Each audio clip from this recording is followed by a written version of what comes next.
Wilferland, un podcast muy gay. Mariquén.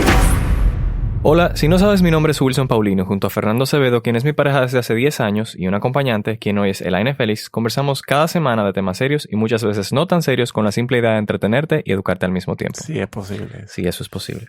Elaine es conferencista y educadora sexual, periodista de salud y publicista. Elaine, ¿cómo estás? Yo estoy súper bien, rodeada de chicos, me encanta. Elaine, ¿cómo tú lidias con la responsabilidad del rol que tú tienes en este país de la imagen del feminismo que tú eres, la cara, en un país que es considerado como en su mayoría machista? Y antes que todo, ¿tú entiendes que tú tienes esa responsabilidad? Bueno, me lo han puesto porque yo básicamente lo que hablo es de diferentes temas y dentro de los tantos temas que hablo de mi renglón, que es educación sexual, el feminismo es uno, pero yo hablo de masculinismo, hablo de embarazo adolescente, hablo de muchos temas, infecciones de transmisión sexual. Obviamente el feminismo es un tema que me toca teclas personales porque yo soy mujer. Y todas las mujeres que queremos una sociedad más equitativa, no solamente para nosotras, sino también para los hombres que amamos y para los que no conocemos, realmente el feminismo es un tema que tenemos que trabajar. Y para mí representarlo es un honor. ¿Qué hago para poder manejar el tema de las críticas? Entender que esto es muchísimo más que mi ego. Esto es un tema que va a trascender y está trascendiendo la sociedad en el imaginario de la gente que ya, por ejemplo, que un hombre friegue, lo sube a la red y me taguea. Ay, qué lindo. Tú sabes, o sea, son cosas como que tú dices, ok, realmente, que si una mujer, por ejemplo, va a una cena con su pareja, ya podemos decir, mira, Elaine, pagué la cuenta y él no se sintió ofendido. Que si tengo parejas, por ejemplo, del mismo sexo, ya no le da miedo subir la foto a la red y taguearme, porque se sienten que realmente estamos trabajando con una sociedad donde todos seamos visibilizados. Y para mí eso es magia. Entonces, que critícame todo lo que tú quieras, a mí que me importa. Mientras nosotros sigamos trabajando con equidad, no importa, siempre van a haber personas que no quieran eso. Y ojalá llegue el momento en que, si el hombre friega, simplemente no haya que subir una foto, simplemente que se haga y ya. Sea cultura. Que sea natural. Sea natural, normal. Y mientras no sea normal, síganla subiendo y sigan regándola. Hay que seguir jodiendo, es así. Claro. Y hay mucha gente que no te conoce, entonces en ese sentido quiero aclarar y confirmar, tú eres entonces lesbiana porque tú eres feminista, ¿verdad? No, me han dicho que yo soy trans. O sea, te estoy hablando de una serie de epítetos que solamente hablan de las basuras mentales que alimentan la desigualdad social. Por eso es que República Dominicana lamentablemente va a tener que seguir trabajando mucho en elegir muy bien a quienes van a cambiar este sistema desde las leyes. Aquí tenemos que hacer una reingeniería del sistema total y por eso mi lema es hackeemos el sistema. Exacto. Entonces, para el que no entendió, no. Ella es una mujer heterosexual, cisgénero. Pero ¿qué aporta eso? Exacto. O sea, realmente, van a bajar el arroz porque yo sea con quien yo me acueste. Básicamente como que no le veo la importancia. Y hay formas sencillas, o sea, te pregunto porque tú eres educadora. ¿Hay formas sencillas de tú, por ejemplo, en la guagua, en un carro público, cuando tú andando, de hablar con alguien de feminismo, que tal vez no tenga clara la idea de qué es feminismo? Sí, porque eso levanta muchas pasiones, porque se confunde con otra cosa. Porque mucha gente decide, por ejemplo, quedarse callado, como que yo no puedo lidiar con esto ahora, yo no sé cómo explicarle a esta gente nada. Tú, en el tiempo que tú tienes educando... Hondo. Sí, porque me vienen tantas situaciones a la cabeza. Me imagino. Sí, mira... Para hablar de feminismo es muy importante en un país ultramachista, no machista, ultramachista, donde todavía, ayer me escribió una muchacha que su pareja le entra el dedo en la vagina en la madrugada y la despierta cuando él quiere sexo. Él ni siquiera le pregunta, o sea, porque es que esa vagina es mía. Entonces yo básicamente meto mano. Esas son de las cosas que hablan de cómo nosotros, el imaginario masculino, todavía necesitamos deconstruirlo para que entienda que no somos vaginas ambulantes. Pero eso es otro tema. Si queremos hablar de feminismo en un país ultramachista, tenemos que comenzar a hablar de cómo el feminismo ayuda a los hombres a que vivan 5 años más de lo que el sistema sexista les está exponiendo. Por ejemplo, según la esperanza de vida de muchos países donde impera el machismo, los hombres viven 5 a 6 años menos que nosotras. Wow, ¿por qué? Simple y llanamente porque el sistema le vende que su vida vale menos y tienen que arriesgarse. Si yo, por ejemplo, estoy aquí y se arma un lío allá afuera, ¿quiénes son los que tienen que salir? Claro. Si, por ejemplo, hay un botellón de agua, ¿quién es que lo tiene que cargar? Sí. Si, por ejemplo, estamos en una actividad social, ¿quiénes son los que tienen que beber más para demostrar que tienen pene, que lo usan mucho y que no son gays? Claro, no, y sobrecarga muchísimo con los trabajos y con todo ese tema. Pero no solamente eso, la tasa de depresión en el mundo masculino es muy alta. Y cuando vemos un hombre deprimido, un hombre que no puede llorar, que no puede decir, tengo miedo a la cucaracha, que no puede vocear, las emociones me matan cuando yo no las digo. Claro. Y eso habla de que tú tienes 3 probabilidades, mucho más que yo, de atentar contra tu vida, porque a ti te programaron para la violencia, para solamente poder expresar la ira. Tú no puedes expresar ninguna otra emoción. Entonces, cuando hablamos de feminismo, necesitamos especificar que el feminismo también es eso. Es poder visibilizar las emociones en un mundo masculino para que los hombres puedan sentir, le den el mismo permiso que nos dieron a nosotros. Y por ahí tú puedes ir introduciendo el tema. Y la gente dice, ay, pero es verdad, Elaine. Entonces tú comienzas ahí a sensibilizar en lo que nosotros llamamos equidad social, que es realmente eso. Y que muchos hombres me dicen, Elaine, tú sabes que yo no quería sexo esta noche. Pero mi pareja no lo entendió porque yo tengo que estar dispuesto 24/7. El feminismo te puede ayudar a tú decir, no, yo no quiero sexo. Tú no tienes que revisarme los pantaloncillos, yo no te estoy siendo infiel. O sea, cuando hablamos de esos temas y tocamos la tecla masculina, entonces se entiende mejor. Porque lo que realmente el machismo entiende es que nosotros estamos hablando de embrismo, que son cosas diferentes. Nosotras no queremos ser mucho más que los hombres. No queremos que nos paguen la cuenta, pero tampoco queremos pisotear a un hombre que no pague la cuenta. Lo que queremos es que cada quien tenga los mismos derechos, las mismas oportunidades sociales de seguir una vida, vamos a decir que tranquila y pacífica. Coño. Gracias. ¿Te gustó ahí? No, que yo todo lo que yo quiero decir, ya te dijo. Elaine lo dice. Se tenía que decir y se dijo. Elaine, ¿tú sientes algo en algún momento, y esta pregunta me la hace Ángel Gabriel de Patreon, ¿tú sientes en algún momento que tú has pecado de ser extremista? Cuando me hablan de abuso sexual, yo puedo ser extremista porque yo fui abusada.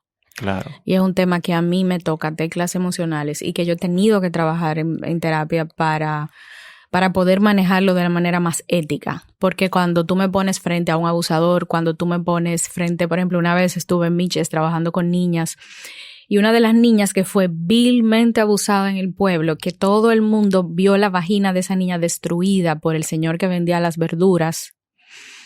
Cuando estaba en el aula, que yo vi a todas las niñas burlándose de esa niña, precisamente porque ella se lo buscó. Ok, claro. Esos son momentos donde se me juntan los chakras y tú sabes. Entonces, ese tema realmente me saca de... Tú sabes, pero después los otros temas yo creo, porque somos humanos, que manejo la situación del punto... Ahora, si por ejemplo tú eres machista y me oyes hablando de feminismo, tú vas a decir que yo soy extremista. Claro. Todo depende de cómo... Claro, de los ojos que lo vean. Con los lentes que veamos. Claro. Por ejemplo, yo estuve en una conferencia de padres hablando de diversidad y le estuve explicando que sus chicos, la pregunta más frecuente que hicieron es si puedo experimentar con una persona de mi mismo sexo. Y que realmente fue necesario hablar con los chicos. Uno de los padres me dijo, pero es que yo no entiendo. ¿Por qué ustedes están promoviendo eso? Porque ustedes deberían decirle que no experimenten. Y entonces, en ese momento yo le dije, señor, pero ese trabajo es suyo en la casa. El mío como educadora sexual no es imprimir mis valores. Si en ese momento tú querías que yo dijera que no, tú me viste como un extremista. Porque yo jamás le voy a decir a un adolescente que haga o que no haga con su cuerpo. Yo le puedo hablar de la educación sexual, de las consecuencias. ¿De qué pasaría si hace una cosa? Exacto, pero al final... Es tu decisión. O sea, ¿me entiendes? Entonces, la parte de los extremismos hay que verla dependiendo de el interlocutor y obviamente la ideología que tú manejas. Ojalá yo me hubiera encontrado una gente que me hubiera dicho que no era malo experimentar a mi tiempo. ¿Tú sientes que tú como madre y como educadora y lo que tú has visto, ¿tú sientes que sirve de algo el que un padre te diga no haga eso y ya? O sea, no lo haga. Sirve para tú saber qué tú no le vas a decir a tu papá. Exactamente. Y sirve para tú saber el control parental de papá, porque los muchachos le tienen un control parental a los papás. O sea, sí, ellos le filtran a los papás. Exacto. Claro. O sea, la música que papi no puede escuchar, déjame ponerla en el audífono. Los temas de los que yo no puedo hablar. Exacto. Y es simplemente como tú tienes como una matriz. Entonces yo le digo a los papás, dependiendo del control que ustedes le impongan a una generación de nativos digitales, que literalmente le llevan la milla, porque es así, ustedes van a tener que humanizar la crianza y para eso van a tener que tener la suficiente humildad de entender que sus hijos a veces saben más que ustedes y que tienen información que nosotros no tuvimos ni soñando en la edad que yo tenía. Entonces, parte de ese tipo de cosas de no haga, de no digas, esta generación no quiere que tú le digas qué tiene que hacer. Esta generación lo que necesita son guías para que ellos tomen decisiones acertadas en base a información verdadera y certera, no en base a imposición. Entonces, eso es algo de lo que tenemos que seguir lidiando con el mundo adulto. Exacto. Fernando, hay un término que la gente utiliza mucho para las personas como la extremista que tenemos aquí hoy, Elaine, y es feminazi. Feminazi. A mí me dicen afrofeminazi. Ya tú sabes dónde viene eso. De esa boca que lo dijo. Y yo tomo café. Ok. Y bebo vino. Ok. Mientras te lo dicen, claro. Claro, porque dime, tengo que disfrutármelo. Óyeme, cuando no te critican es porque tú estás trabajando muy mal.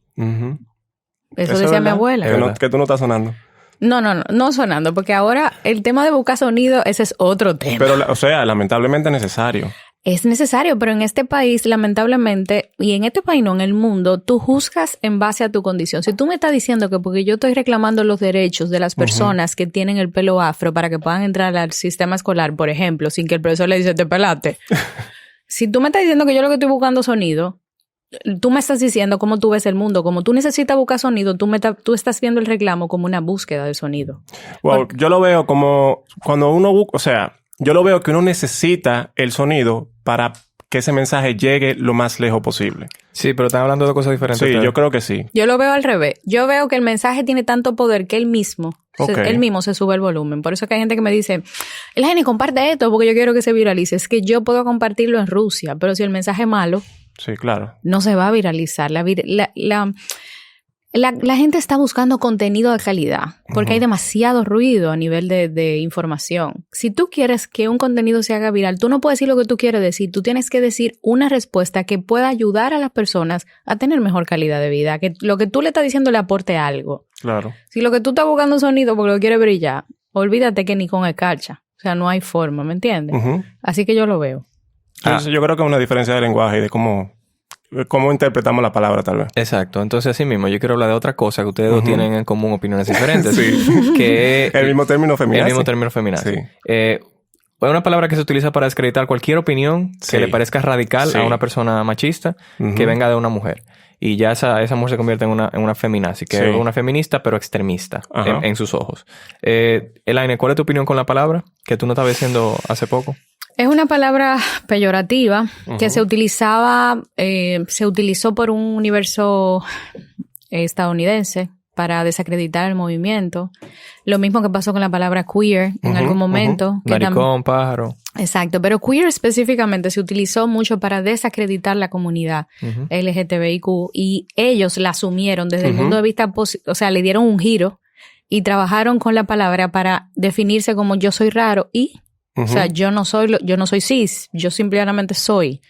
Y no me importa lo que tú pienses. Y le han dado un giro interesante porque los representantes de la comunidad queer son celebridades. Entonces, necesitamos entender que la palabra feminazi habla mucho del prejuicio, del extremismo de una persona, que lo que le incomoda no somos nosotras, es lo que estamos generando en el mundo. Es lo que el movimiento ha logrado. Es que estamos literalmente liderando ahora mismo el movimiento más poderoso que está cambiando las leyes de muchos países.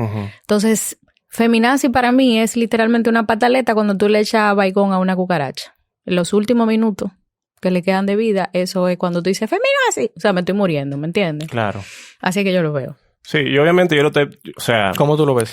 Yo lo veo, además de que lo estoy viendo a través de mis privilegios, porque yo soy hombre y nunca me lo han dicho. Por ejemplo, a mí nunca me han voceado feminazi. Claro. Y eso hay que entenderlo. Pero yo lo veo que si la palabra ya existe, en vez de borrarla, vamos a darle el significado que realmente tiene. O sea, tú estás llamando feminazi, no es a una persona feminista, es a una persona hembrista. Aunque el término de hembrismo ya existe, ¿verdad? O sea... Hembrismo no es tan, fácil de pronunciar ni llega rápido a la cabeza, al menos. Pero sí llega a lo otro que es lo de feminazi. Entonces, pues vamos a aclarar qué es lo que es una persona feminazi. ¿Entiendes? Y yo estoy totalmente de acuerdo contigo si la persona quisiera entender. Exacto. Claro, eso es verdad. Es el detalle. El problema es que generalmente quien lo dice lo que quiere es atacar. Claro, y precisamente por eso digo, o sea, como yo lo veo a través de mi privilegio de hombre, porque lo tengo, o sea, A mí no me ha pasado. Tal vez a ti sí te despierta emociones que a mí simplemente no me ha despertado todavía. Y eso yo lo entiendo. ¿Y dónde uno traza la línea? Y este es un cambio un poquito diferente al tema, pero va por el mismo lado.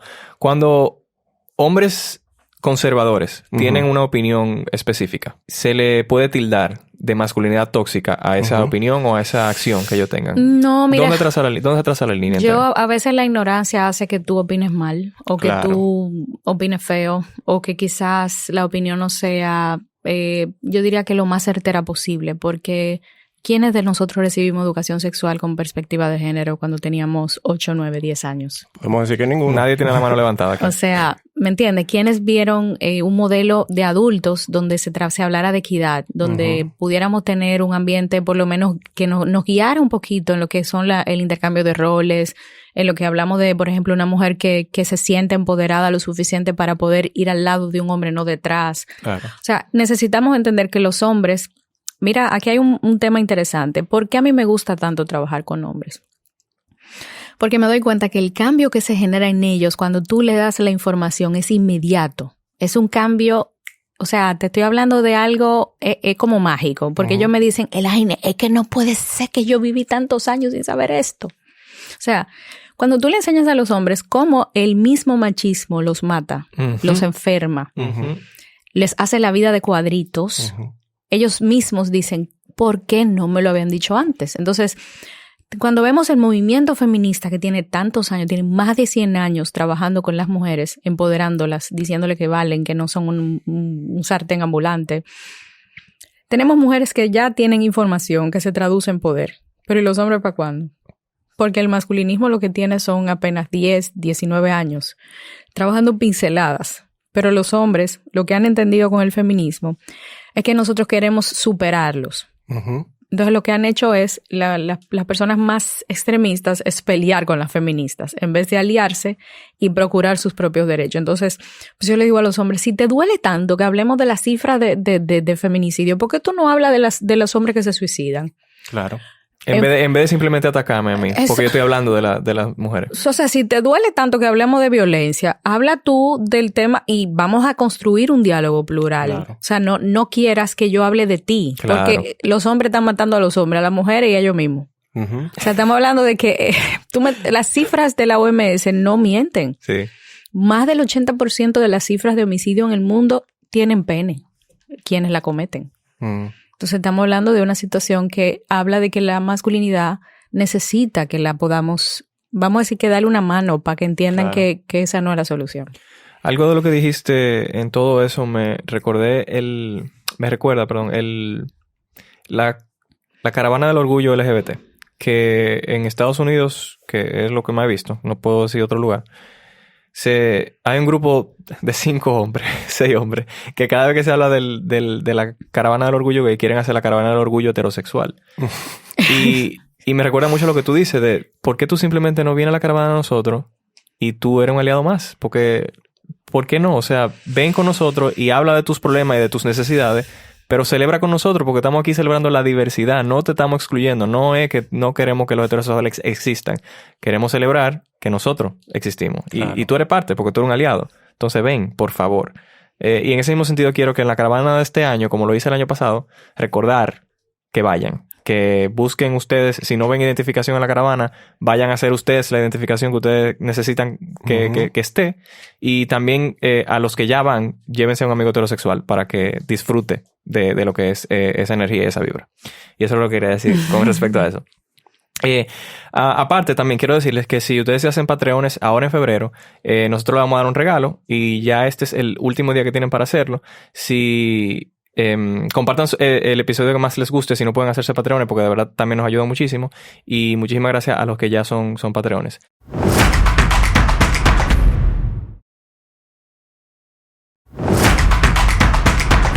Elaine, el movimiento de Me Too ¿Tú recuerdas lo que fue? Porque como que se ha calmado un poquito, pero tuvo su boom en el 2019. No, eso sigue en pie, full.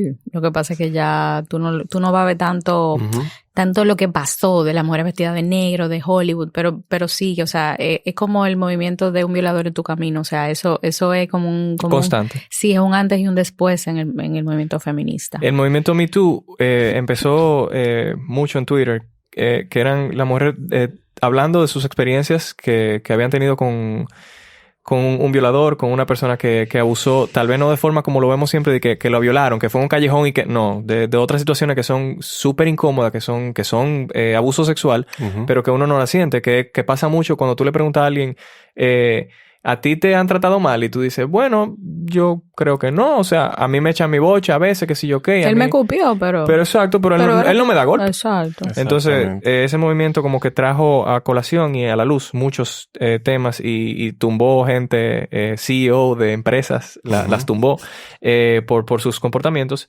Y te pregunto, ¿tú crees que existe o viene o debería de venir un movimiento como ese en República Dominicana? Bueno, aquí de verdad que mira, yo te lo voy a poner muy fácil. El problema aquí no es un problema como, por ejemplo, lo que vimos en el movimiento Me Too, que en Estados Unidos hay un sistema legal donde las mujeres reciben un apoyo psicológico y legal cuando llegan con un tema, por ejemplo, de abuso sexual, que no es lo mismo que violación sexual, que no es lo mismo que acoso. Son 3 renglones diferentes dentro del renglón de violencia sexual. Pasa que la gente lo confunde y entiende que si no hubo penetración, pene, vulva y el tipo tuvo una eyaculación, no pasó nada. No, para nada. Entonces, ahí radica una diferencia en lo que hablamos, lo que trabajamos con educación sexual. Acoso es todas las insinuaciones que te puedan hacer para tener relaciones sexuales contigo sin consentimiento. Eso viene desde un piropo, desde un mensaje de texto, desde una foto con el pene, desde un filtreo en la oficina. Todo lo que sean insinuaciones entra dentro de acoso. Ahí no hay violencia. Igualmente el abuso. El abuso es contactos físicos con la intención de tener una relación sexual sin intimidación ni violencia. Ahí no estamos hablando de insinuaciones, ahí hay contactos. Ahí puede ser una masturbación, por ejemplo, en un autobús, como la vimos en Sex Education. Exacto, sí. Puede ser una persona que te tope los senos. Cualquier contacto donde tú te hayas sentido que no esté consentido. Por eso el consentimiento sexual es importante. Y la violación sexual son contactos sexuales con violencia e intimidación. Ya ahí tenemos un ingrediente adicional. Y puede no haber penetración. Fíjate, o sea, hay actividades penetrativas y actividades no penetrativas. En este país, lamentablemente, legalmente no hay la suficiente capacidad para manejar esos temas. Porque una víctima de violencia, que hay violencia e intimidación, pasa trabajo. Una que ahora mismo está pasando por violencia, pasa trabajo. Imagínate claro. Una que sea acoso.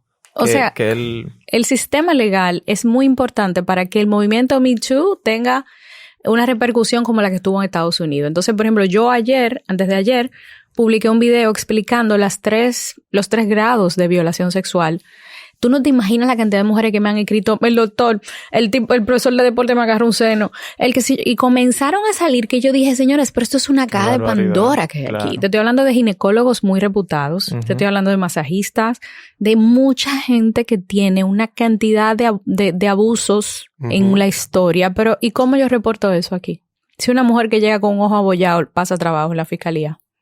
Entonces, para que suceda un movimiento como este, tiene que haber primero un reajuste en el sistema judicial, por decir algo. O sea, y no solamente eso, en el sistema psicológico, porque la víctima tiene un trauma. O sea, por ejemplo, hoy me escribió una madre diciéndome, yo llevé a mi hija al médico, al ginecólogo, a hacer su primer chequeo con 18 años y tiene 24 y no ha querido volver. ¿Por qué no ha querido volver? Carajo. Porque me confesó ayer, cuando vio tu video, que el médico la masturbó. Oh, wow.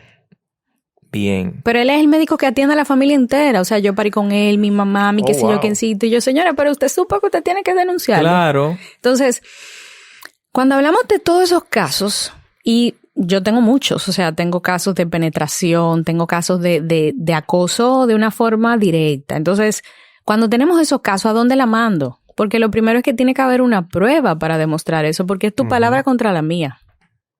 puede ser que tú malinterpretaste, que yo rocé la mano por el seno, pero fue que hacía frío y yo noté, o sea, en la violación sexual hay una prueba biológica, que es el semen, donde hay una muestra de ADN dentro de tu cuerpo, pero en el acoso no, ni en el abuso tampoco.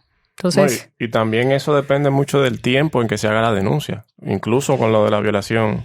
ese es otro tema. Hay que hacerlo de una vez. El problema es que generalmente la víctima se queda frisada. Porque se le ha enseñado a que se tiene que sentir culpable y que fue en parte su culpa. O sea, hay vaina que es, ¿cómo es? Institucionalizada. Que desde que tú naces, te mandan a poner ropa. Cámbiate eso, que tú no puedes salir a la calle así. Porque es tu culpa, porque va a ser tu culpa si pasa algo. Y no solamente eso. Por ejemplo, cuando a ti te atracan, el tipo viene con la pistola y te dice, dame la cartera. Tú te quedas frisado, ¿verdad? Porque te asustaste. A ti no te dicen, tú querías que te atracaran, porque tú tú ni siquiera lo escupiste al tipo. Hermano, yo me frisé porque en ese momento me estaban atracando. Claro. Pero no pasa eso cuando hablamos de violación. Lo primero que dice es que ella le gustó, mi amor. Ella estaba cogiendo gusto. ¿Por qué ella no dijo nada? ¿Me entiendes? Entonces, la revictimización lo hace una sociedad que no entiende el proceso que vive una víctima de abuso sexual. Pero estamos hablando de que se están rompiendo uno de los pilares más grandes de la identidad, que es la intimidad. Por eso es tan traumático. Tú hablaste algo de cuando tú hiciste la historia de la joven que duró 6 años para volver al médico de nuevo. Sí, más o menos. Recordé que nosotros hablamos un poquito de eso, de los padres en general, cuando ven un comportamiento en un niño que cambia drásticamente, por ejemplo, que iba al ballet, la niña o el niño, y le encantaba el ballet, y de repente no quiere volver al ballet.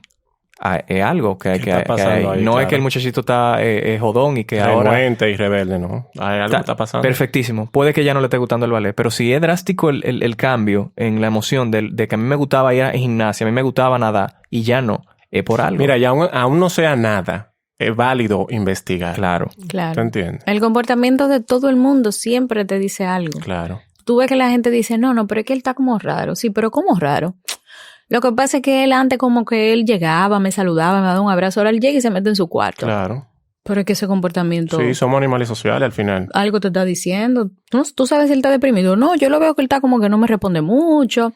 Lo estoy notando como que se está acostando más temprano. Te está diciendo algo. Entonces necesitamos identificar, porque en el caso de los hombres, que es uno de los temas que más me gusta, la depresión generalmente lo que hacen es que se encierran o reaccionan con ira. O sea, esas son las dos respuestas que tienen. Generalmente. Cuando vemos un hombre que se encierra o se pone agresivo, o se pone mute o se pone agresivo, esos son dos comportamientos que necesitamos estudiar. Claro, porque es el lenguaje que ellos saben hablar en ese momento. O la adicción es un recurso. Necesito doparme para poder manejar un mundo emocional. Que por eso que somos una cultura bien alcohólica también en este país. Porque eso es lo que nos enseñan. Como que bébete el dolor. Lo que el romo no cura hay que operarlo. Exactamente. Exacto. Chicos, quiero agradecer a Héctor Peña y a Stalin Colón, que son... Fernando, ¿quiénes son ellos? Héctor Peña y Stalin Colón. Ajá. Son 2 tigres que fueron a Nueva York. No me interesa. Fue el episodio pasado. Yo soy malo con eso. Sí, Fernando muy malo con eso. Bueno, ellos apoyaron el Patreon y con dinero en efectivo están contribuyendo a que esto continúe. Muchísimas gracias, chicos. Si ustedes no saben de lo que yo estoy hablando, entren a patreon.com/Wilferland y se pueden enterar de cómo ayudarnos. Gracias a los 47 Patreones que ya lo hacen. De verdad. Elaine, yo siempre he sentido que yo no puedo ni debo hablar del aborto. Porque no es mi responsabilidad, porque no es mi derecho, porque yo no soy mujer, porque yo no tengo útero. ¿Eso está bien? Tú no tienes que ser la causa para defender la causa. Ok. ¿Y de dónde yo puedo hablar del aborto y cómo yo puedo hablar del aborto? Primero educarme, me imagino, lo único que se me ocurre. O escuchando a mujeres. Ok. O sea, las experiencias, por eso es que las historias construyen tanto. Porque, por ejemplo, yo tengo la seguridad de poder hablar de aborto porque yo he visto muchas historias y he visto el dolor de muchas mujeres que han sufrido por una situación de violación sexual, donde han tenido que acceder a un aborto clandestino porque no tienen el dinero para pagar un ginecólogo que le haga un aborto en una clínica POPI. Y tienen situaciones muy graves de salud. Entonces, yo entiendo que las historias nos enseñan a veces más que muchos libros. Claro. Cuando limpiamos los lentes y escuchamos para entender, no para juzgar. Entonces, a mí me encanta oír a los hombres hablando de aborto. siempre y cuando sean empáticos y quieran entender el tema, porque es un tema que habla de cifras de muerte. No estamos hablando de apariencia, estamos hablando de cifras que matan gente. Sí. Yo en particular, yo como hombre entiendo que la mujer tiene que tener la opción, o sea, porque es su cuerpo al final. O sea, y yo me considero... Porque a mí no me gustan los términos de pro vida y... ¿Tú entiendes? Porque para mí, pro vida también, yo he considerado a la mujer que pueda tener su vida y desarrollar su vida normal. O sea, que tú sabes, que sí tenga esa opción.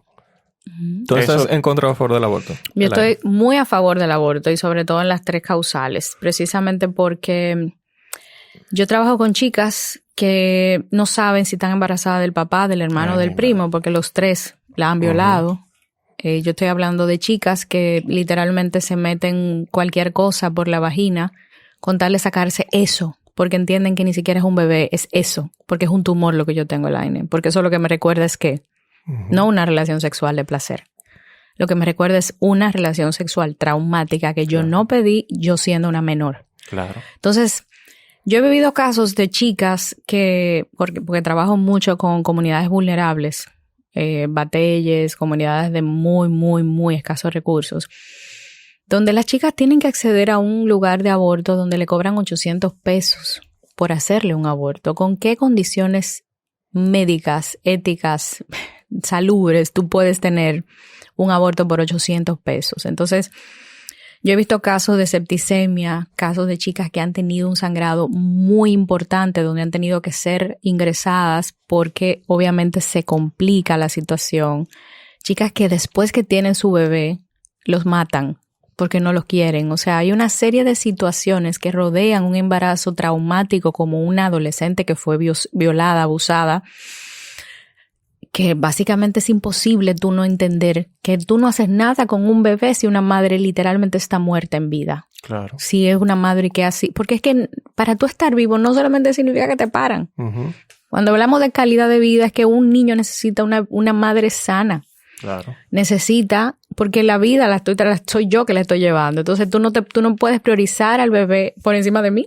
Uh-huh. Entonces, cuando hablamos de incompatibilidad con la vida, cuando hablamos de violación o incesto, y cuando hablamos de un peligro de muerte de la madre, necesitamos entender que estamos hablando de un derecho humano que tiene la mujer de vivir. Claro. Entonces, eso yo no lo discuto. No, y estamos eligiendo vida ahí. Y no deberíamos discutirlo. Para el que no está al tanto, cuando Elaine se refiere a las 3 causales, se refiere a que, 1, la vida de la madre está en riesgo. Uh-huh. Ahí ella entiende que se debería permitir el aborto. 2, la inviabilidad fetal, que el feto no vaya a llegar a término. O la violación, que fue el que tú mencionaste. Exacto. Más puntual que tú mencionaste. Personalmente, si tú me das permiso por hablar del tema, yo soy de los que siente que la mujer debería tener la opción de terminar el embarazo siempre y cuando no ponga en riesgo su vida, cuando ella también lo entienda, fuera de las 3 causales. Y esto es mi opinión personal, no la de Elaine, para que no se pongan a hablar vaina después por ahí. Y es sobre todo porque si tú no me diste educación sexual en general, durante mi niñez, durante mi crecimiento, y yo quedé embarazada porque yo simplemente, lamentablemente, no sabía bien qué estaba haciendo con mi vida, no me quieras a mí juzgar durante toda mi vida o ponerme a mí a criar un muchacho que yo no estoy lista para criar tampoco. Más allá de eso. O sea, eso lo quiero decir. Entonces, porque hemos hablado aquí en el episodio de Intersexual, que lo recuerdo muchísimo y lo menciono muchísimo porque de verdad me encantó, que cuando tú le enseñas a niños, a jóvenes, sobre proyecto de vida, ni siquiera hablarle de sexo, ni siquiera hablarle de educación sexual específicamente, de condones ni de nada, de proyecto de vida, de cómo puede ser tu vida después que tú salgas del colegio. Si tú le enseñas eso, el embarazo en jóvenes baja. Uh-huh. O sea, porque ya ellos saben que tienen otras opciones. Que no nada más que tengo que quedarme preñada, que tengo que meter en amores con Carlos y que me tengo que mudar de mi casa. No son esas las opciones. Tú tienes más opciones. Y también la gente cree que si el aborto fuera legal, tuvieran las mujeres, a cada rato. Eso es una de las cosas que a mí más me molestan del mundo. Mis hijos, las cosas no funcionan así. O sea, ¿Quién diablo quiere abortar por gusto? ¿Quién diablo va a quedar preñado para abortar? No vivimos en una película en unos muñequitos. Y no es eso. Inclusive las mujeres que abortan porque quieren, porque tienen más hijos y ya no pueden tener más por sus razones personales, te dicen fue un trauma. Sí, claro. O sea, estamos hablando de que no es lindo abortar como mucha gente lo piensa, no es un deporte, no es verdad que van a... Señores, ahora mismo están pasando abortos en este país, hay gente muriendo. En lo que estamos nosotros hablando... Pero el aborto es ilegal. Pero sigue sucediendo. Porque hasta se tiran de escaleras y se tienen que para que tirar. tú entiendas, yo te puedo llevar a hospitales donde los viernes son viernes de legrado. Donde tú llegas con... A limpiarte. A limpiarte eso. Entonces, literal. dime, ¿la voy a dejar morir? ¿Qué va a pasar? Por ejemplo, yo tuve un caso en San Pedro de Macorís, en una de las comunidades que visitamos, donde estábamos desarrollando la conferencia. Y de repente yo siempre hago esta historia porque a mí particularmente es una de las que más me ha dolido. De repente se armó un corredero. Y cuando investigamos y yo fui a la parte donde estaba todo el mundo, pregunté qué pasó y habían encontrado un feto en el baño. Recién abortado. Cuando yo me entero de eso, lo primero que hace la directora y las profesoras es, no, pero eso fue alguien que vino de fuera. Eso no fue un estudiante de aquí, jamás en la vida. Y yo, claro. Bien. Me acerco al señor que limpia, que es un señor que lo veo que está observando de una manera bastante inteligente. Le digo, don, dígame. Pero eso no me hablando de disparar. Porque a cada rato pasa eso. Exacto. ¿Sabe usted que aquí porque estamos hablando de una situación que pertenece a la comunidad. A la cultura de... Y en mi mundo pertenece al currículum nulo. De lo que no se habla no existe. Claro. Sí existe. Lo que pasa es que no se habla. Y eso es una de las cosas que tenemos que comenzar a visibilizar. ¿Cuántas chicas llegan a emergencia con una infección y con un sangrado por un aborto clandestino? Vamos a comenzar a calcular para que ustedes realmente entiendan cuál es la magnitud del problema. Porque si tú no tienes dinero y si tú me estás literalmente obligando a mantener un embarazo, tú sabes perfectamente que hay formas de hackear el sistema de una manera negativa porque impacta mi vida. Mi propuesta es una manera positiva. Mi propuesta es prevenir el embarazo para que no haya un aborto. Esa es mi propuesta. Exactamente. Y por eso lucho y peleo para que haya métodos anticonceptivos, para que haya información, para que haya una meta de vida que no sea salir embarazada o penetrar vaginas para fecundar. Exacto. Y para eso tenemos que romper el sistema masculino que le enseña a los hombres a proveer, penetrar y procrear. Las 3P. Usted es más que un pene lleno de testosterona. Usted es una persona. Claro. Entonces, cuando hablamos del aborto, hablamos de un tema muy, muy espinoso. Porque ¿cómo podemos seguir nublando la cantidad de chicas que no tienen el apellido para hacerlo de la manera, vamos a decir, clínicamente viable y seguimos tapando el sol con un sorbete? O sea, es como que es verdad. Ni con un dedo, con un sorbete. No, es que... Transparente, entonces. O sea, dime. Coño. Elaine. Perdón, no puedo. No, pero dale. Yo no te dije nada. Tú puedes decir lo que tú quieras. Yo escuché un comediante hace poco que decía que... era una opinión un poco intensa. Que decía que si el hombre quería que la mujer abortara y la mujer no quería abortar, el hombre debería tener el derecho de no pagar manutención. ¿Qué tú opinas de esa opinión? Pero, espérate. Dime, o sea, dime. Tú y yo tenemos amores.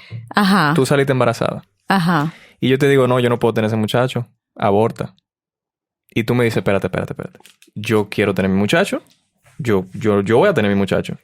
Y él puede legalmente, eso fue como una opinión que él dio en un chiste. Y él puede legalmente decir, pero yo entonces no voy a pagar manutención porque yo te estoy diciendo que no puedo. Pero eso es lo que está pasando aquí.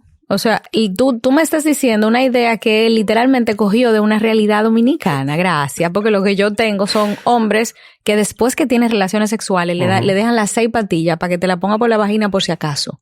O sea, esa es la realidad que tenemos. No es de que si yo quiero, si yo no quiero. Es que yo no quiero la responsabilidad. Yo lo único que hago es penetrar.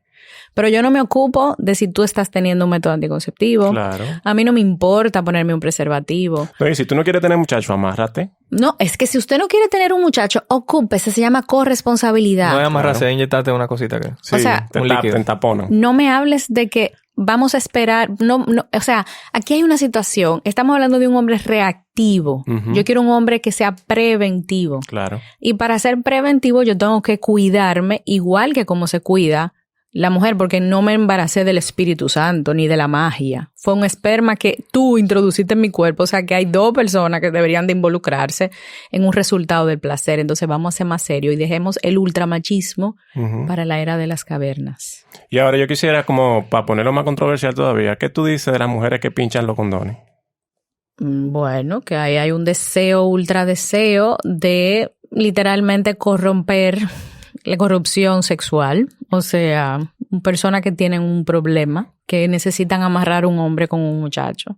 Y eso es una situación que habla muchísimo de una baja autoestima, Claro. de una mujer que literalmente entiende que va a amarrar a alguien porque no tiene la capacidad de tener una persona al lado que la elija. Y eso es lo triste, que no va a lograr nada con eso. Jamás. No, Pero joder otra vida. pues si los hombres amarraran, si los hijos amarraran hombres, no existiría el divorcio.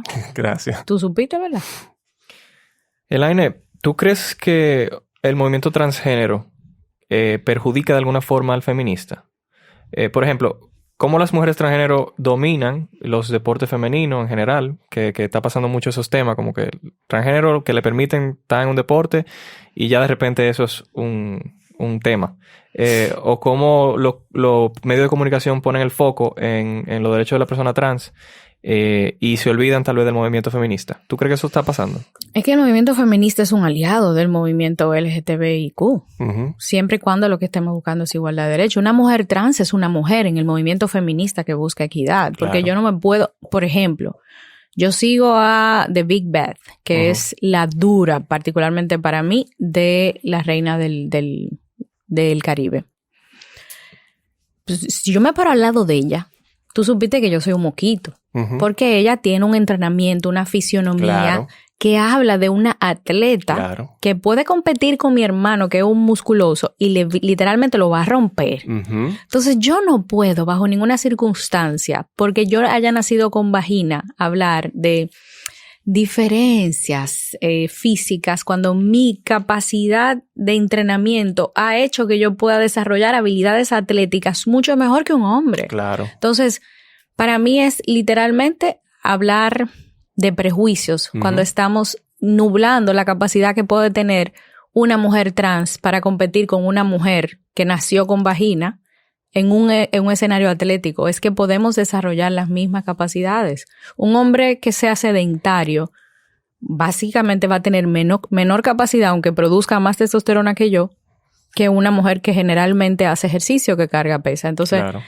es un tema como que lo encuentro que es parte del mismo extremismo, de una cantidad de personas que quieren seguir nublando los derechos de la comunidad. Recuerden que no hay competencias en ¿cómo se llama? En luchas. Que la gente dice como que el movimiento trans está opacando al feminista. Sí, eso ¿no? es verdad. Son dos luchas diferentes y se juntan como Que dice buscan lo Elaine. mismo. Buscan Exactamente. Y estamos en la misma página. Sí. Buscan lo mismo, lo único que el discurso es un poco diferente porque... Pero imagínate ¿tú crees que una persona trans tiene las mismas oportunidades, una mujer trans tiene las mismas oportunidades que yo de recibir ayuda médica si va a una emergencia? Piénsenlo. O sea, ¿tú crees que una mujer trans tiene las mismas oportunidades que yo de denunciar violencia de género y que la atienda un policía con respeto? Con respeto, exactamente. Eso es equidad. Y equidad Claro. es feminismo. Entonces, independientemente de si tú te cambiaste los genitales, si tú te hormonaste, estamos hablando de personas. Entonces, Claro. el feminismo lo que busca es dignidad, rescatar la dignidad. Gracias. Elena, tú mencionaste hace poco la serie Sex Education. Hey. Para el que como que no escuchó bien o no entendió bien, es una serie en Netflix que habla de educación sexual. Sí. Tiene La- 2 temporadas. La primera es un disparate, pero la segunda es buena. ¿Te pareció un disparate la primera? Sí, es que la primera no es educación sexual. La primera es Entretenimiento. terapia sexual. Ah, ok, mira. O sea, terapia sexual y educación sexual son dos cosas totalmente diferentes. De hecho, en la 2 me encanta porque a ella, que es la mamá de él, Ujú. le dio trabajo entrar en educación sexual. O sea, en mi terreno, un terapeuta sexual es una persona que trabaja con las fases del deseo, la meseta, y que, por ejemplo, tú tienes eyaculación precoz. Trabaja literalmente con las prácticas sexuales y todo lo que la rodea. Yo trabajo con la información que te ayuda a asumir una vida sexual responsable. Son cosas diferentes. Ok. Entonces, yo refiero al terapeuta y ella, en la segunda parte, se mete en aula y le dio trabajo. Sí. Entonces, realmente la segunda parte sí es rica porque habla de la clamidia. Se ve como, o sea, estaban todos con tapabocas porque creían que Que se le va a pegar clamidia por el aire. Tienen que verla. O sea, a mí Sí. por lo menos hasta ahora, yo voy a hacer la reseña, pero hasta ahora me ha encantado. Sí. ¿Tú no la has terminado? Todavía porque acuérdate que yo tengo 2 hijos, un perrito, un marido. Y muchas un cosas. trabajo Muchas grande. cosas, sí. Pero sí, la serie Sex Education en Netflix hay 2 temporadas que son de verdad buenísimas. Sí, a mí me gusta mucho que es muy inclusiva y no y es una manera de una manera muy normal, muy natural. Pero tienen que ver Merlí, no pueden dejar de ver Merlí. Merlí, por favor. ¿Cuál temporada de Merlí? Merlí, donde estaba Merlí, mi Merlí. En la primera temporada. La primera temporada. Tienen que verla. O sea, es que Merlí es, para mí, lo mejor que yo he visto en mis 41 años. Es que no va a haber nada como eso. Si usted no la ha visto, yo la he visto 3 veces. Véala, por favor. Haga palomitas, abre una botella de vino y acuérdese de mí. Ahí está. 2 recomendaciones para que no se pierdan. Le acabamos de dar. Esta pregunta está relacionada a lo que yo te dije al principio, pero la tengo que hacer. Mira, Eric Toribio pregunta, él es de Patreon también. Porque tú es en vivo. No.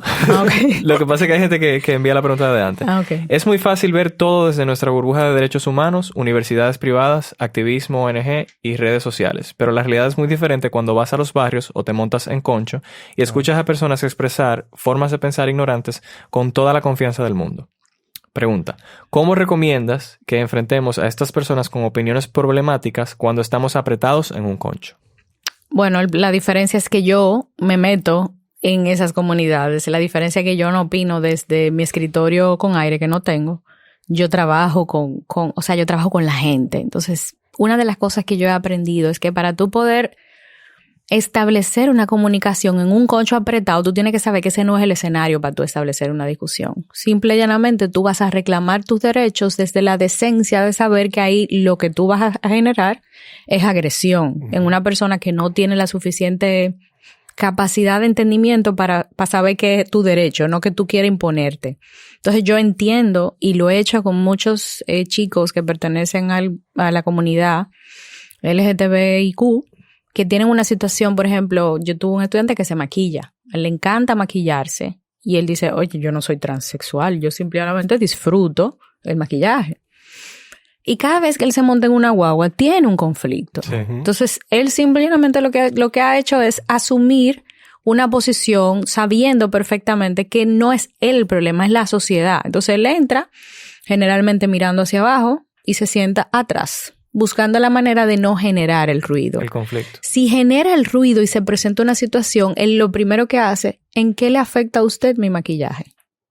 Con toda la decencia del mundo. Te pone a cuestionar de una vez. Exacto. Entonces, ese tipo de preguntas donde la persona no está resultando agresiva, sino reflexiva, ayuda bastante porque se entiende como una manera de poder visibilizar mis derechos dentro de una posición social que yo tengo, yo existo, yo estoy.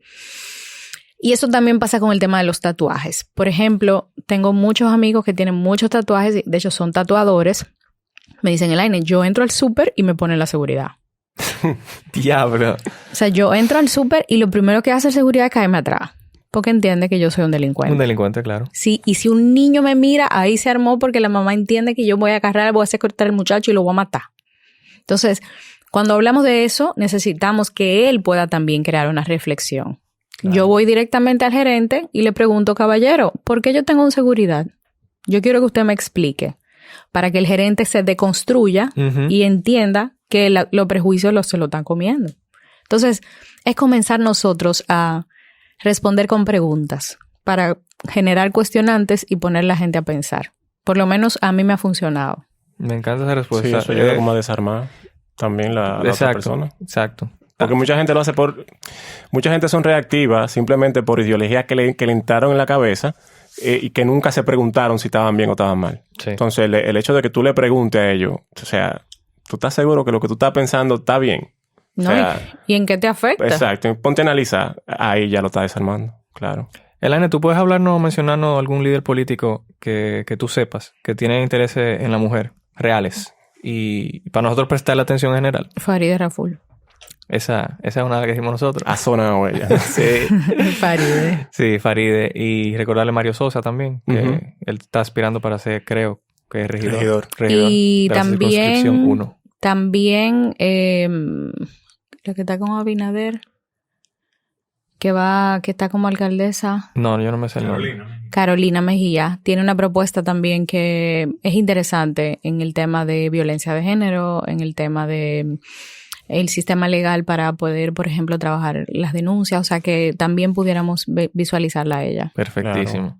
Y sobre todo decir también que no es que le estamos dando nombre para que vayan y voten, no, investiguen. Exactamente. Investiguen a la persona. Gracias, Fernando, gracias. Razonen ustedes también. No, y exijan cuáles son tus propuestas. Porque aquí literalmente lo que estamos es gestionando una cantidad de personas que no sabemos realmente qué es lo que tienen debajo de la manga. Vamos a comenzar a exigir y vamos a tener debate político aquí. Porque realmente es de la única forma que vamos a construir un diálogo más plural. Claro. ¿Desde cuándo tú tienes trabajando, Laina? Yo tengo 12 años en aula, educación sexual, y como publicista yo me gradué en el 2001. Eso fue ahorita. Ah, casi. Mira. Claro. Mi hija cumple 19 años y yo me gradué embarazada de ella, o sea que ya tú sabes. Sí. Mira, ¿tú entiendes que esos 12 años en aula, tú has visto un cambio? Sí. He visto un cambio. Nosotros hemos visto una generación crecer y hemos visto cómo esa generación está ahora trabajando con sus hijos o, por ejemplo, para empoderar a la comunidad desde lo que aprendió.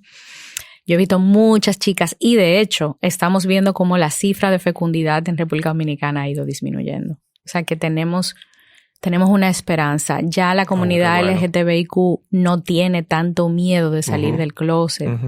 Estamos trabajando con aulas donde los maestros entienden la diversidad de una manera un poquito más abierta. Podemos hablar del tema en televisión nacional a las 10 de la mañana, porque yo duré 5 años en CDN hablando de estos temas. O sea, sí, realmente. Y después que tú vas a un país como Costa Rica, que es muy fuerte, tú dices, no, pero nosotros estamos literalmente en el 2050. O sea, sí, realmente se ha logrado. Y yo entiendo que seguimos lográndolo. Y por eso hay tanta gente que está incómoda, porque quiere que la sociedad no progrese en el tema de derechos.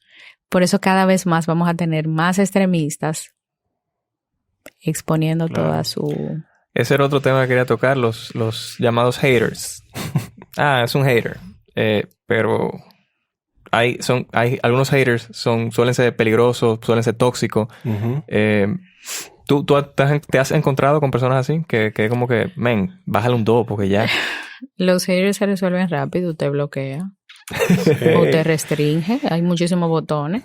Pero hay que tener mucho cuidado con la persona, por ejemplo, que sí tienen una plataforma y simplemente por ganar un argumento riegan cosas que no son, modifican las informaciones. Sí, pero fuera de este país, no sé si, ojalá en este país no esté pasando. Estamos hablando de que los líderes de derechos humanos están siendo asesinados.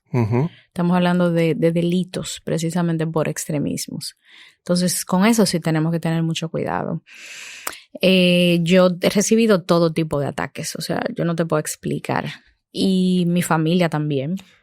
¿Qué tú haces en esos casos? Eso es... ¿Cómo tú lo has manejado eso? Mira, yo en uno de los ataques busqué ayuda psicológica para mis hijos porque no lo entendían. Decían, mami, pero es que tú lo que haces es ayudar, mami, pero ¿qué es lo que pasa? Entonces, explicarles a ellos realmente cómo funciona el odio y cómo el hecho de no querer que la situación que nosotros estamos creando, que es como un terreno más fértil para que los derechos puedan crecer, se sigan dando. Entonces, ellos tienen que entenderlo, son adolescentes. Pero en mi caso, yo lo que hago es que me blindo. ¿Me blindo? ¿Cómo me blindo? Entendiendo que lo que tú opinas de mí dice más de ti que de mí. Okay. Entendiendo que tu odio tú me lo estás exponiendo precisamente porque no tienes otros recursos para poder debatir conmigo de una manera posible, donde no querramos ganar batallas, sino escuchar argumentos para llegar a un consenso. Entonces, cuanto más odio recibes en un mundo de derechos humanos es porque tu trabajo está realmente haciendo un impacto. Eso es lo que hemos entendido. Lamentablemente, en este tipo de países buscan silenciarte para que tú no hagas el trabajo que tú haces. Pero habemos personas que estamos dispuestas a seguir haciendo lo que estamos haciendo, independientemente de lo que opine un sector que quiere que la sociedad dominicana siga en el oscurantismo. Claro. No se lo vamos a permitir. Este Jamás. País es nuestro. Exactamente. Lo siento, beban café. Así mismo. En esa hermosa nota, quiero agradecerte, Laine, y preguntarte si tú quieres mencionar algo o dónde podemos encontrarte, qué podemos saber de ti, lo que tú quieras. Este espacio es tuyo. Bueno, lo único que le digo es, como esto sale en febrero, ¿verdad? Lo importante es que usted entienda que yo no celebro San Valentín. Yo no creo en eso. Para mí es una fecha muy comercial. Celebre el amor todos los días. Ámese y entienda que usted no vino aquí a complacer gente. Usted vino a hacer y a disfrutar su existencia. A portarse mal, me refiero. No es que usted va a agarrar y a quemar una guagua y hacer cosas que básicamente va a dañar el mundo. Es que usted literalmente se desconecte de todos esos prejuicios que quieren que usted se encaje en una caja donde usted no cabe porque hay que amputarle parte de su cuerpo. Usted no nació para eso. Usted nació para encontrar esa luz con la que usted va a iluminar el mundo y nos va a aprender a todos. Lo único que quiero decirles es, si quieren ver más información, entren a elainefelis.com. En mi blog yo me desahogo y hablo mucho. Con Z al final. Exacto, elainefelis.com. Pueden entrar a hackeemoselsistema.com y ahí van a encontrar muchos productos bastante rebeldes para que puedan darle respuesta a gente sin tener que dar un boche. Usted simplemente le dice, chequea esto, por favor. Lee esta tasta. Exacto. Y pueden entrar también a respuestas.com, que es nuestro proyecto desde hace más de 12 años. En YouTube tenemos conversaciones muy interesantes que ustedes pueden ver. Y pueden entrar también a Elaine Feliz en YouTube. Ahí hay unos videitos bien buenos que usted puede también mandárselo a amigos, compañeros y demás familiares. Regar la educación. Exacto. Compartan este episodio con sus amigos, que nos ayudan más de lo que ustedes creen. Quiero recordarles o darles a conocer, si no sabían, la existencia del podcast Amiga Date Cuenta, que tiene muchísimos episodios nuevos desde la vez que la tuvimos como invitada aquí. Y escúchenlo, hombres y mujeres, que a pesar que se llama Amiga Date Cuenta, es para todos. Aprendan y disfruten de la vida. Gracias, chicos. Gracias. Bye, pórtense mal, borren todo y acuérdense de mí. Bye.